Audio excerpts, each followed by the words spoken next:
নমস্কার বন্ধুরা, SB academic সেন্টারে প্রত্যেকটা ছাত্রছাত্রীকে স্বাগত। আজকে আমি মাধ্যমিকের বাংলা প্রশ্নপত্র নিয়ে আলোচনা করছি এবং যে প্রশ্নপত্রগুলো খুবই গুরুত্বপূর্ণ এবং যে প্রশ্নপত্রগুলো 100% কিন্তু তোমাদের কমন এসেছে। দেখতে পাচ্ছি 2026 সালে যা সাজেশন দিয়েছিলাম সেখান থেকেই বেশিরভাগ আসছে। তোমাদের হাই মাদ্রাসা থেকে অনেক প্রশ্ন কমন এসছে।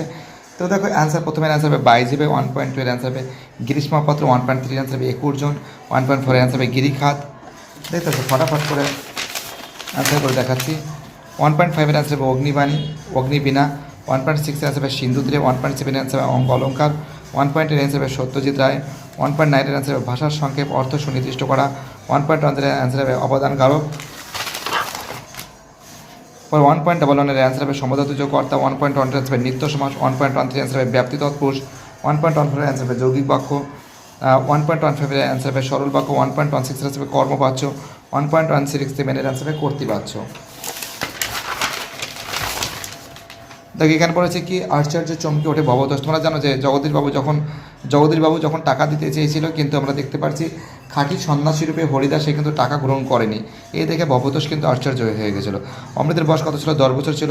কি মধুর শব্দ! এখানে বৃষ্টি প্লাস নদীর যে শব্দ আছে, নদীর জলস্রোতের যে শব্দ আছে, সেটা তার কাছে ভীষণ মধুর শব্দ লেগেছিল। নদের চাঁদে মুখ ফিরিয়ে হাসি গোপন করেছিল, নিজের পোশাক পরিচ্ছদ দিকে তাকিয়ে নিজের হাসি গোপন করে রেখেছিল, কারণ সবার থেকে সম্পূর্ণ তিনি আলাদা নিজেকে গোপন রেখেছিলেন।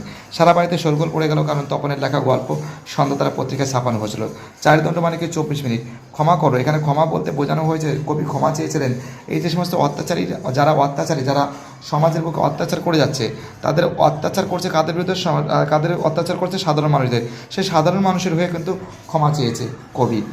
প্রণামীয় ধাত্রী চরণে আছে রাবণ। ধাত্রী মানে রাবণের স্ত্রী মেঘনাথের মা মন্দাদরী। সমস্ত সমতলে দৌড়ে আগুন লাগলো। এখানে যুদ্ধের আগুনের কথা বলা হয়েছে। আমাদের পথ নেই, তাহলে আমাদের কী করণীয়? সংঘবদ্ধ হয়ে একসঙ্গে থাকার কথা বলা হয়েছে। তুমি সবল আমি দুর্বল, তুমি সাহসী আমি ভীরু। ফরাসি কবি এখানে, ঠিক আছে, এখানে কলমকে বোঝানো হয়েছে, কারণ কলমই তো সবল।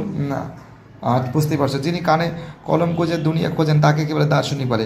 বিজ্ঞান চর্চার নানা রকমের বাধা আছে। তোমরা জানো বিজ্ঞান চর্চা বিভিন্ন পরিভাষার বাধা আছে। বিভিন্ন যে সমস্ত তথ্যগুলো লাগে সেইগুলো তথ্যগুলোর ক্ষেত্রে অনেক সমস্যা হয়, লক্ষ্য করা যায়। কলকাতা বিশ্ববিদ্যালয় পরিবেশক সমিতির সঙ্গে তোমরা জানো রাজশেখর বসু আছে, বিজ্ঞানের অধ্যাপক, ভাষাতত্ত্ববিদ, কয়েকজন লেখক। ঠিক আছে, অনুক্ত কর্তা কাকে বলে? যে কর্তা বাক্যে উচ্চ থাকে তাকে অনুক্ত কর্তা বলে। জনে নিমন্ত্রণ করেছে। এখানে সমতাতুজ কর্ম। আকার বাণী, তোমরা জানো আকাশ হইতে বাণী। ঠিক আছে, তৎপুরুষ সমাস। দ্বিগু সমাসের উদাহরণ কি? মা ও বাবা, ভাই ও বোন। মা ও বাবা মানে কি? মা ও বাবা আর মা বাবা। ভাই ও বোন হচ্ছে ভাই বোন। আলোপ সমাস কাকে বলে? যে সমাসে সমসমান পদের বিভক্তি লোপ পায় না তাকে আলোপ সমাস বলে। বাক্য নির্মাণের শর্তগুলি কী আছে? আকাঙ্ক্ষা, আসক্তি, যোগ্যতা। হয় বাংলা পড়ো নয় ইংরেজি পড়ো, হয় বাংলা পড়ো না হয় ইংরেজি পড়ো, যৌগিক বাক্য হবে। আবেগসূচক বাক্যের উদাহরণ কর। আহা কি সুন্দর দৃশ্য। বাড়িতে খবর দিয়েছেন, কর্মবাচ্য। বাড়িতে খবর দেওয়া হয়েছে, কর্মকর্তৃবাচ্যের উদাহরণ দাও। বাঁশি বাজে।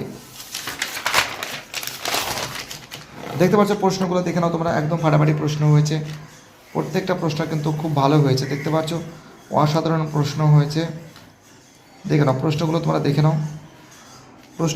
দেখে নাও। দেখেছো? দেখতে পাচ্ছ অসাধারণ প্রশ্ন হয়েছে। যারা ভিডিওটা দেখছো, যারা চ্যানেলের সঙ্গে যুক্ত আছো, যারা চ্যানেলটাকে সাবস্ক্রাইব করেছো, যাদের সাপোর্ট পাচ্ছি তাদের আমি অসংখ্য ধন্যবাদ জানাই। তবে এখানে আমরা দেখতে পারছি যে we are living in a age of science. আমরা জানি বর্তমানে আমরা বিজ্ঞানে দেখে বাংলা লিখে দিচ্ছি। দেখো আমরা বিজ্ঞানের যুগে বাস করি। বিজ্ঞান অনেক কিছু আবিষ্কার ও উদ্ভাবন করেছেন। বিদ্যুৎ মানুষের জন্য বিজ্ঞান অন্যতম সেরা উপহার। বিদ্যুৎ প্রায় আমাদের জীবন যাত্রার পরিবর্তন করেছে। ঠিক আছে, দেখো তোমাদের যেটা বলেছিলাম বিজ্ঞান থেকে দিয়েছে, বাংলার উৎসব দিয়েছে। ভিডিওটি দেখার জন্য সবাইকে অসংখ্য ধন্যবাদ জানাই। যারা চ্যানেলের সঙ্গে যুক্ত আছো, যারা চ্যানেলটাকে সাবস্ক্রাইব করেছো, যাদের সাপোর্ট আমি পেয়েছি, বাই টাটা, সবাই ভালো থাকবে।